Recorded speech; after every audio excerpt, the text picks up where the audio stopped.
বন্ধুরা দুই সাইডে দুই মালা আর মাঝখানে এক রংপুরের মুসলিম মেয়ে, আমার বাড়ির রংপুর রঙের মেলা, দিলাম তোমায় নিমন্ত্রণ, যখন তোমার পেটটা বড় কইরা ছাইরা দিব তখন বুঝবা মজা কারে কয়। দেখছেন মুসলিমের অবস্থা, দেখছেন? এই হলো রংপুরের মুসলিম মেয়ে। মানে আমি যে রংপুরের মানুষ, আমার মান সম্মান সব শেষ করে দিল ভাই। হ্যাঁ, আমি আর কি কমু, যাই হোক এটা তাদের ব্যক্তিগত ব্যাপার। মুসলিমের অবস্থা দেখছেন, দুই সাইডে দুই মালাউন, মাঝখানে মুসলিম মাইয়া কি সুন্দর রঙের গান কইতেছে। একটা সময় যখন এরা সবকিছু সতীত্ব নষ্ট করে ছেড়ে দিব, তখন ফেসবুকে কইব তারা আমার অমুক করছে তমুক করছে। এই যে ভিডিওটা এই মালাউন সংরক্ষিত করছে, এই ভিডিওটাতেই এক সময় কি তাকে ব্ল্যাকমেল করবো, এরকম আরো কত শত মনে হয় ভিডিও অন্তরঙ্গ সম্পর্ক এই মালাউনদের কাছে এই মুসলিম মেয়েটার আছে।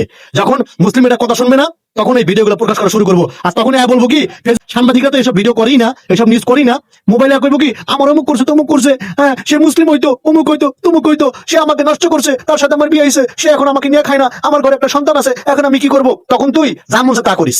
এসব মেয়েদের কারণে সমাজে আমাদের এই অবস্থা।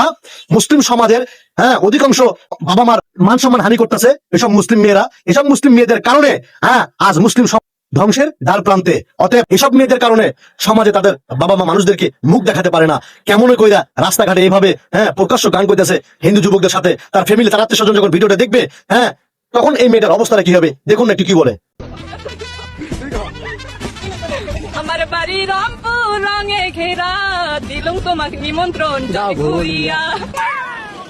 এই যদি হয় এদের অবস্থা, এদের ফ্যামিলিও মনে চোখে দেখে না। এদের ফ্যামিলি চোখে দেখলেও কি হবে?